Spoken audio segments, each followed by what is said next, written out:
I evo nas u, nažalost, posljednjem danu vožnje sa Sim ADX 125. Kažem nažalost jer stvarno mi je ovaj skuter toliko prirastao za srce i ne znam, bit će mi jako teško da ga vratim. Ali dobro, šta da se radi, tako je kako je.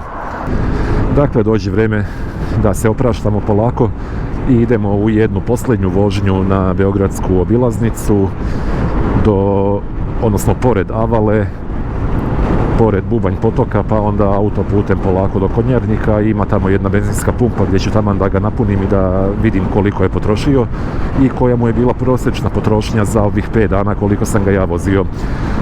Režim vožnje ste vidjeli više manje, bilo je tu i autoputa i Avale i offroada i poligona i strogo gradske vožnje po centru, po onoj najgoroj gužvi, svega i svačega je bilo.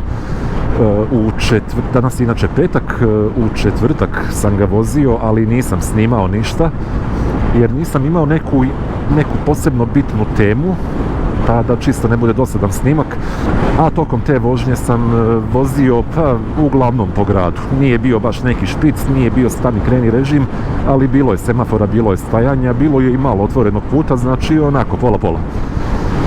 Tako da u ovih, evo, 266 km je bilo možda, ajde sad da vas ne lažem, 150-160 km otvorenog puta i ostatak je bio gradska vožnja, onako grubo. Nemojte da me držite za reč. Nije, ali tu je negdje, oko pola-pola. I inače rekao sam vam, vozit ću ga kao što vozim i Joyride, znači neću sad namjerno ići da ga vozim autoputem 80 na sat 2 sata.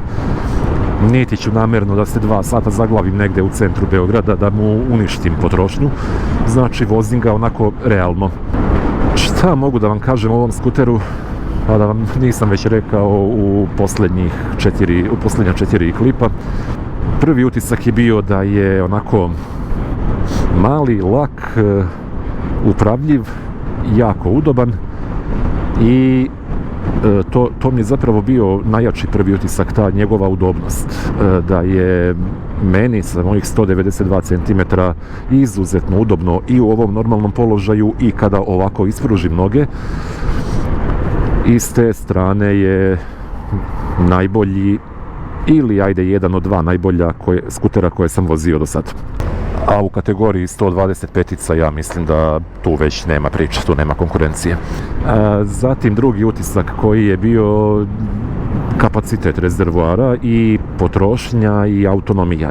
Kažem, ne znam još uvijek koliko je tačno potrošio, ne znam tačno cifru, znaću je uskoro, ali evo, ja sam prešao 268, aj kažite 266 km, a indikator goriva vidite i sami gdje je.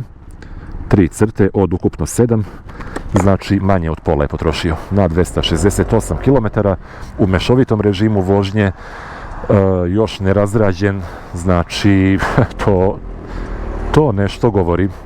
Ima možda i do toga da ga ja nisam vozio na punom gasu uopšte, jer jednostavno još je u fazi razrade, neću da uništim motor, ali ja sam njega vozio na autoputu, vidjeli ste, 90 na sat, čak i bilo i 100 u jednom trenutku i ja ne vidim uopšte potrebu da u mom režimu vožnje za moje potrebe meni ne treba pun gas na njemu, znači ja sam ga vozio onako kako bih ga inače vozio. Ono za što ste ostali uskraćeni je ispitivanje maksimalne brzine, ispitivanje ubrzanja od 0 do 50, od 0 do 100. To jednostavno nisam radio jer, kao što rekoh, nisam htio da mu dajem pun gas, a bez punog gasa to bi bilo malo irelevantno, jel tako? Tako da je onda to ostalo, ajde, kao da vam dugujem nešto. I znate šta još nisam radio? Nisam ga vozio po nekim magistralnim i, ajde kažem, tamo nekim lokalnim putevima, recimo do Ralje, do Kosmaja i to, jer mislim da bi mi tu ipak bilo potrebno da mogu da mu odvrnem pun gas, da mogu da ispretičem neke sporaće, da bi to bilo realno i da bih stvarno mogao da vam dočaram kakvo je uživanje i kakav je osjećaj voziti ovo. Bez punog gasa to ne bi bilo to, vukao bih se previše, pogotovo na nekim usponima, verovatno. Ako bih bio iza nekog kamiona, verovatno ne bih mogao tako lako i tako brzo i bezbedno da ga preteknem. Tako da, eto, zbog toga nisam hteo da ubacujem takvu vožnju u ove snimke. Ali polako, bit će prilike. Šta imamo još zanimljivo da kažemo? Kao što rekoh, točkovi na skuteru 13 inča deluje da su mali, ali ja eto nisam primetio u ovim vožnjama, u ovih 5 dana da mi nešto smeta. Malo me onako bio strah u Jurija Gagarina na Novom Beogradu, tamo kad sam hteo da skrenem levo preko onih šina koje su, gde je uništen asfalt, gde ima bukvalno ovoliko prostora između jedne strane asfalta i šine i između šine i druge strane asfalta. Tu sam morao onako lepo da ga namestim da pređem pod 90 stepeni i eto, to je onako jedna stvar na koju morate da malo obratite pažnju i jednostavno da budete svesni da imate 13 inča. Druga stvar koju treba da budete svesni je da je ovo 125 kubika, kako god da je urađen, kako god da se on ponaša pri većim brzinama, kad ubrzava, kada tek kreće od nule, treba mu malo vremena. Znači nije to 300, nije to Joyride, nije to ADX 300, ipak je to malo manja mašina i morate da budete strpljiviji sa njim i da planirate svoja ubrzanja, preticanja i slično. Kad se uključujete u saobraćaj, kada skrećete levo pa treba da presečete kolonu koja vam ide u susret, ne može to da se uradi tek tako u sekundi, mora tu malo da se, kao što rekoh, isplanira. Druga stvar koja vam potencijalno može poremetiti te planove je start-stop sistem koji mene oduševljava, znači to je genijalna stvar i meni se mnogo sviđa. Ja ne mogu stvarno više da vozim za ovom ženom. Znači mene start-stop sistem oduševljava i mnogo mi se sviđao taj osjećaj kada ja stanem, pustim gas i on se ugasi za 3 sekunde, to je bilo sjajno. I onda tako sedimo u tišini i miru, pijemo kafu, razgovaramo na semaforu, jel da, dok se ne uključi zeleno i onda samo dam gas i on u roku od 1 sekunde otprilike je krenuo. To je sjajna stvar, ali opet taj start-stop sistem može da vas zezne dok se ne naviknete na njega, kad tako ulazite u raskrsnicu pa stojite na pola i čekate svoj trenutak da krenete, a on vam ugasi skuter onako neočekivano, to može da bude gadno. Tako da samo ili planirajte da može da se ugasi ili mu na svakih sekundu, dve dajte onako blag gas, samo da on ostane upaljen, ili jednostavno u tom režimu na takvim raskrsnicama klik, ugasite start stop i to je to. Idemo dalje, vizir, kao što rekoh, ništa posebno, trebao bi mu možda malo veći vizir za neka ozbiljnija duža putovanja, to je ono što bih ja dodao, da je ovo moj skuter, i ono što bih mu još dodao je zadnji kofer. Prostor ispod sedišta je knap za moje potrebe, ja svoj ranac uspem da uguram jedva na jedan jedini način, ne videh pešački, izbledeo pešački, a nema znaka, možda i nije više tu pešački, nije bitno. Znači, sedište je onako s polja, odozgo, jeste udobno, jeste sve to super, ima ovu lepu potporu za leđa i sve je fenomenalno, ali ispod sedišta malo mu fali da bude to. Znači, ja mogu da tu stavim ranac sa laptopom koji nosim svaki dan na posao, ali taj ranac se jedva ugura i to na jedan jedini način, u jednom jedinom položaju. Pored toga više mi ne ostaje nešto previše mesta. Dobre, imao sam juče jedan jako bitan test, to zaboravih da vam kažem. Uspeo sam da uguram ispod sedišta ranac, burek i jogurt. To je to. Znači, on je prošao glavni test za taj moj odlazak na posao. To je najbitnije, sve drugo ćemo lako. Ali sad ajde bez zezanja, znači treba mu neki veći kofer pozadi, ako hoćete da malo dalje putujete, ako hoćete da ponesete kišnu opremu, kompresor za gume, prvu pomoć i sve ostalo što treba da imate sa sobom na putu. To i još nešto da stavite ispod sedišta, recimo neki ranac, to neće moći da sve stane tako lako ili neće moći da stane uopšte. Display, kad smo već u tunelu, da provjerimo. Ovaj tunel je osvetljen, evo ga, ok. Menja osvetljenost, ima dva ova režima, za svetlo i za tamno. Ima tri moguća izgleda koja mogu da se menjaju, kao i kod ADX 300, i ja to nisam menjao, meni je ovako sasvim ok, ovo mi je pregledno, ovo mi odgovara i nisam tu hteo nešto da ga zezam. Stabilnost, ludilo, znači vozi se bez ruku, najnormalnije, kupite onaj throttle lock na AliExpressu za $5, evo i preko ležećeg policajca isto, znači može da se vozi najnormalnije, veoma je stabilan, veoma je lepo urađen, nikakvih zamjerki nemam. USB port ovdje, otvoren, nije u ovoj pregradi, tako da mogu dok vozim da punim kameru, da punim telefon, navigaciju ili šta već imam tu zakačeno i ne moram kao na primjer kod Joyrida da izvlačim kablić iz te pregrade pa da ga onda lupam vratima da to zatvaram ta vratanca preko kabla, što složit ćete se i nije baš zgodno, tako da je ovo po meni velika prednost, inače kod skutera, ne samo kod ovog. Poseban prekidač za sva 4 migavca, ono što je meni na primjer na Mustangu nedostajalo, ovaj to ima. Mislim, većina skutera koje sam vozio to ima, ali ajde, da ga uporedim sa Mustangom i po tom pitanju. Položaj nogu, to sam već rekao, sjajan, mogao bih ovako da vozim ko zna koliko dugo. Svetla, ne znam kakva su to, nisam testirao, ali ajde, nadam se da će biti prilike neki drugi put. To sam vam isto ostao dužan, tu informaciju. Koliko sam gledao kod Alexa na kanalu, on je prilično zadovoljan svetlima. Vozio je noću, vozio je do Soluna, od Bukurešta do Soluna i uhvatio ga je mrak tamo negdje u Grčkoj, na ulazu u Grčku čak ja mislim. I po njegovim komentarima bih rekao da su se svetla jako dobro pokazala, čak i oborena, a tek duga, to da ne pričamo. Šta još imamo da kažemo? Kočnice deluje mi da su dobre, nisam ih testirao pri nekim većim brzinama, na primjer na 80 na sat, ali recimo na nekih 50-60 na poligonu koči jako lepo, ja sam jako zadovoljan. Aktivira se ABS skoro svaki put kada malo oštrije kočim. Ja mislim da je to zbog fabričkih guma i verujem da bi sa nekim drugim gumama, na primjer City Grip 2, da bi to bilo mnogo bolje, da bi on čak i bez ABS-a uspeo da zakoči možda čak i na manjem rastojanju. Ali ne znam, to ostaje da se testira nekom drugom prilikom, kao što rekoh. Ovako generalno izgled skutera, estetika, ništa nemam da zamerim, onako mali, a deluje mišićavo, nabijeno, nabildovano, jako zanimljiv izgled i meni se lično jako sviđa taj oblik, taj izgled skutera, taj tip karoserije, ili kako se to već kaže. Šta još imamo da kažemo o njemu, a da nije rečeno, rekao sam da je LED osvetljenje i migavci, svetla i sve ostalo. Ajde da vidimo kakav je na usponu. Malo veći gas, nije na punom gasu i dalje, i evo on uspeva da održi korak sa ostatkom saobraćaja. Ono što je Mustangu jako teško išlo na usponima, čak i na punom gasu. Da.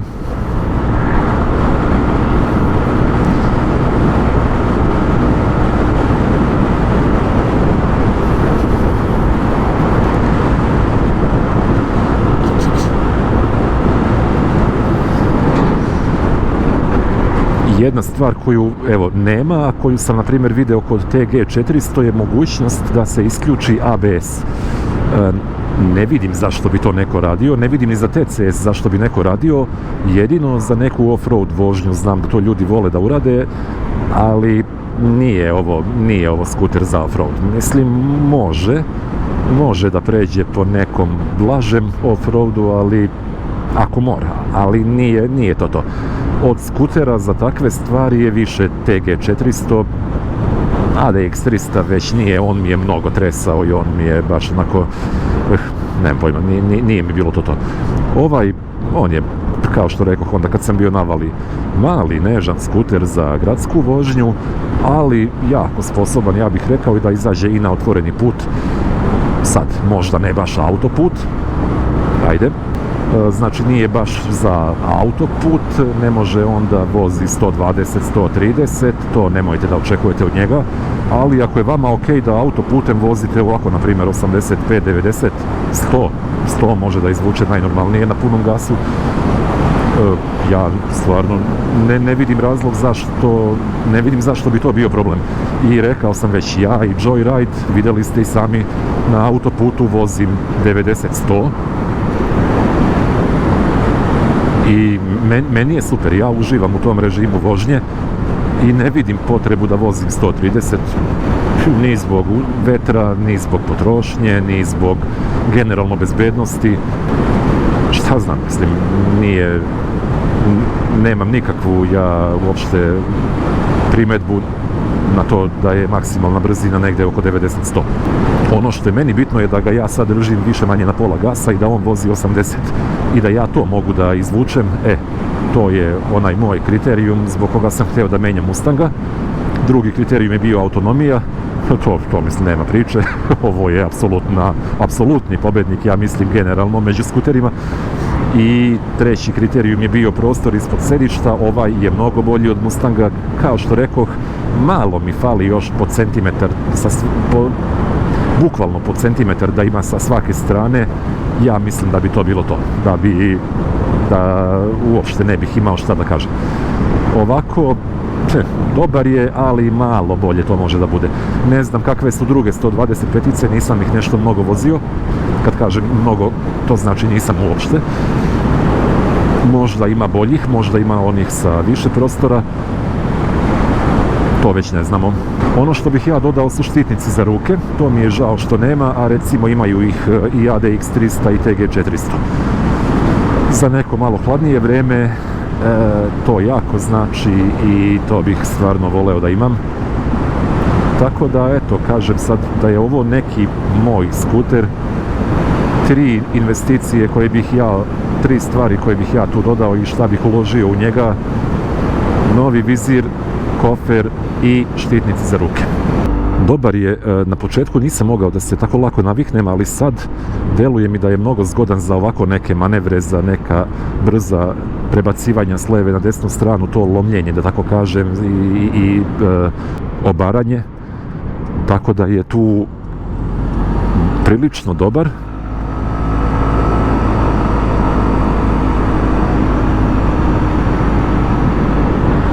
Da li sam ja upravo izašao na autoput u smer koji mi ne treba? Koji sam ja meni kralj? Nema veze. Samo sekund.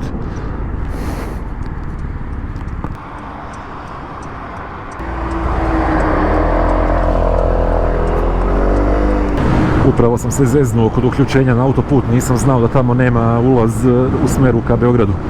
Tako da sam krenuo prema Nišu, pa ću sad ovamo na ovu obilaznicu opet, pa ću da se okrenem tamo negde kod onog isključenja za Avalu i da se vratim nazad, pa onda kada vuda budem išao može za Beograd, koliko ja znam. Ajde bre, glupost. Nema veze, tamo da se još malo provozamo i tamo ni malo autoputa da oseti, ajde.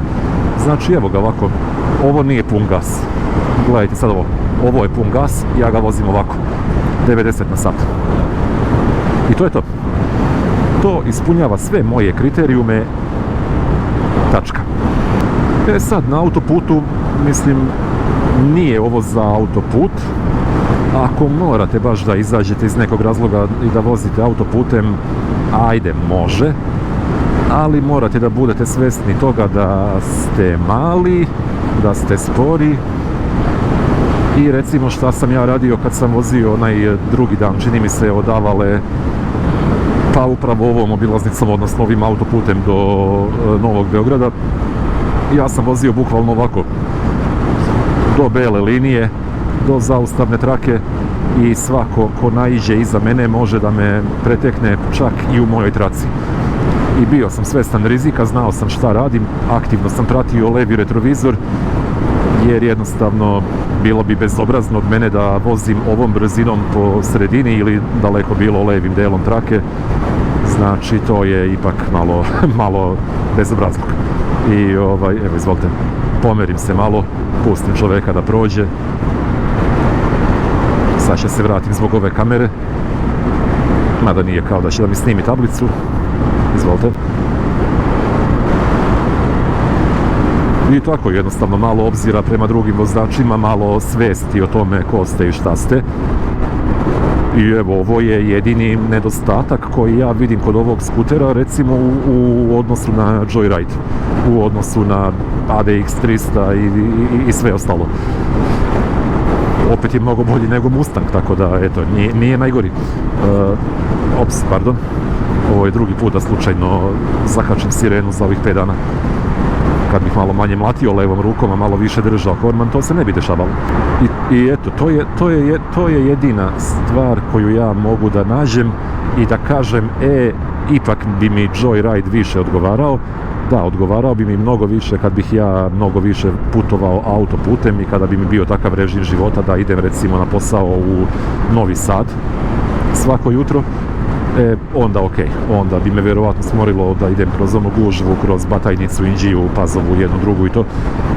Da, onda ok, onda bi me vjerovatno smorilo da svako jutro idem i da se svako popodne vraćam kroz Batajnicu, Pazovu, drugu Pazovu, Inđiju. Onda bih vjerovatno birao autoput i onda mi ovo ne bi bilo dovoljno, onako dugoročno gledano. Sad, da li je to moj način i režim života? Nije. Samo hoću da vidim jednu stvar. Putokazi Beograd centar, znači ja mogu ovdje da uradim sad jedno polukružno koje je, čini mi se, dozvoljeno, nema nigdje znak da nije. A polukružno se na ovom skuteru jako lako radi i jako elegantno i brzo na jako malom prostoru. Zašto je meni prsluk otkopčan? Šta nije u redu sa mnom? I pa jeste dobro, ovako. I idemo Niš, Beograd centar. I malo pred nam je to trebalo, samo bez Niša. Idemo na onu drugu stranu. Ok, još malo autoputa, ničim izazvanog. Ograničenje 100 na sat. Jesi čuo? Pazi šta radiš. Kontroliši se. Gdje su sad oni tuneli sa ograničenjem 80 kad su ti najpotrebniji? Dobro, šta ćemo? Sad idemo nizbrdo i ako bih ga ja držao ovako kako ga držim na, malo više od pola gasa, on stiže na 100 na sat i malo preko 100, ima tu, kao što rekoh, još mjesta da se gas zavrne, ali to neću da radim. 105, šta ćete više? Jer vam treba više stvarno na ovako malom skuteru? Ne znam šta da vam kažem, ne mogu da mu nađem nikakvu realnu zamerku i da kažem da bi meni to sad smetalo kada bih ga ja vozio. Možda zaštita od vetra na kolenima, ali kao i ADX 300, kao i ADX TG 400, vjerovatno kao i svaki skuter koji ima ovaj oblik, a ne onaj sa ravnim podom gdje ja mogu tu da skupim noge. Treći put. Znači, noge su jednostavno u takvom položaju u kakvom su i normalno je da malo duva vetar sa strane. Kad je leto, to je vjerovatno dobra stvar. Kad je malo hladnije i ne baš toliko, ali onda imate neke termonavlake ili tako nešto i to se na taj način rešava. Mislim, ne možemo sad ni da očekujemo da vozimo motore i skutere, a da nam uvek bude lepo i toplo. Osim kad je na polju 25 stepeni. A danas baš i nije. Danas je malo hladnije. Smanji brzinu. Da, idem 90. Dobro, okej. Da, šta sam htio još da kažem, što se tiče održavanja, našao sam na internetu uputstvo koje kaže na 300 km prva zamjena ulja, tako da ja sam ga više manje doveo dotle, 293, to je to, bit će oko 300 kad dođemo u servis. Možda neki kilometar preko, izvinjavam se zbog ovog obilaska sad. 300 km prva promjena ulja, tako da ja sam ovaj skuter razradio više manje za ovih 5 dana. I onda ide, ja mislim, na 1000 pa na svake 3000. Znači to je nešto kao što je bilo sa Mustangom, je li tako? Isti servisni interval jer jednostavno 125 kubika mali motor i onda potrebni su mu ti malo češća pažnja. Za 5 km benzinska pumpa, to je sjajno. Taman da vidimo šta smo uradili za ovih 300 km i kako smo prošli. Sad ćemo imati još jedan test, a to je ovaj uspon ovdje, pre ulaza u Beograd, da vidimo na ovih pola gasa, on sad trenutno ide skoro 100 na sat. Sad ćemo da vidimo na usponu od 7%, kako to izgleda.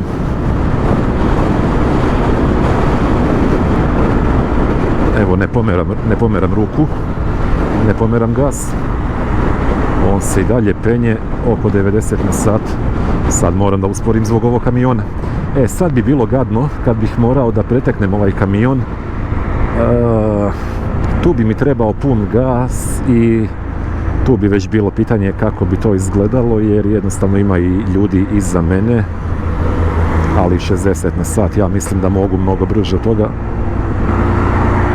Ajde vidimo, opet nije pun gas, isto ga držim kao i malo pre i evo on ubrzava dovoljno da ovako neko preticanje može da izvede. Na punom gasu bi to bilo mnogo bolje. I evo nastavljamo na istom onom gasu od malo pre, 75 na ovom usponu.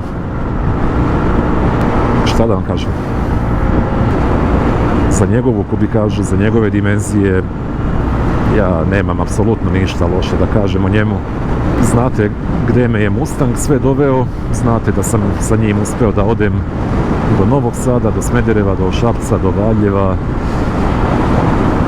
I ne vidim nijedan razlog zašto sa ovim ne bih mogao da stignem do Grčke.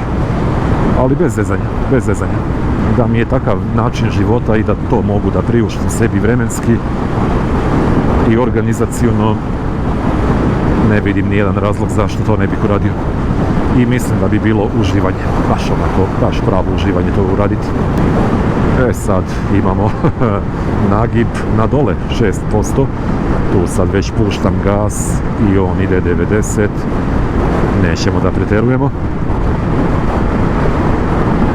Kakve sam sreće, tačno 300 km, evo ima da bude sad kad stanem na pumpu. Bilo bi dobro da je malo više, bilo bi dobro da je oko 322, jer sam ja sad 22 sipao gorivo, ali dobro, nema veze, bit će i ovako to sve dovoljno relevantno. Samo da vidimo, BMW 95, to ćemo da mu sipamo, ne trebamo ništa jače od toga. Otvaramo rezervoar, gasimo kontakt, čopava, a mogu bih ja i da siđem sa njega, bezbednije. 278 km i hoću da ga napunim onako do samog čepa kao što sam ga napunio i kad sam to prvi dan uradio, kad sam prvi dan sipao gorivo. 6,57 litara. Dakle ovako, samo ću stanem ovdje i da vam pokažem Digitron. 2,36 litara na 100 km. Prosječna potrošnja nerazrađenog skutera u nekom mešovitom režimu otvorenog puta i gradske vožnje, a bilo je tu ozbiljne gradske vožnje, bilo je tu mučenja na poligonu, bilo je tu nekog off-road pokušaja, ništa posebno, bilo je tu planinskih, avalskih puteva. Ako neko ima neku zamerku, molim da je zadrži za sebe, jer ja stvarno ne znam šta biste više htjeli, odnosno šta biste manje htjeli od 2,36. Ne znam šta kaže fabrika, koji su zvanični podaci, ne znam kakva bi bila potrošnja nakon što se skuter razradi, što se zameni ulje, kaže da onda malo padne. Ajde to da uzmemo sa rezervom, ali ja mislim 2,36 na 100 km sa rezervoarom od 15 litara, to je laganih 600 km da ne razmišljate. Eto, to je bila stvar koju sam planirano ostavio za ovaj posljednji snimak, ta potrošnja i autonomija, i sve ste vidjeli. Sjajan skuter, sjajan. I mi sad imamo ovdje još jedno bitno pitanje, jel tako? A to je da li bih ja ovo kupio za sebe od svojih para, da li bih platio tih 3600, jel tako beše, evra? Da li bih toliko para izvukao iz svog džepa da uzmem skuter od 125 kubika, da bude moj skuter, svakodnevni skuter, moja mašina za svakodnevnu vožnju i za sve ono što meni treba? Šta je to što bi mi nedostajalo i šta je to zbog čega bih ga uzeo? Ajmo ovako, šta bi mi nedostajalo? U ovom u fabričkoj varijanti kofer, vizir i ajde štitnici za ruke kad dođe hladnije vreme, nije hitno još uvijek.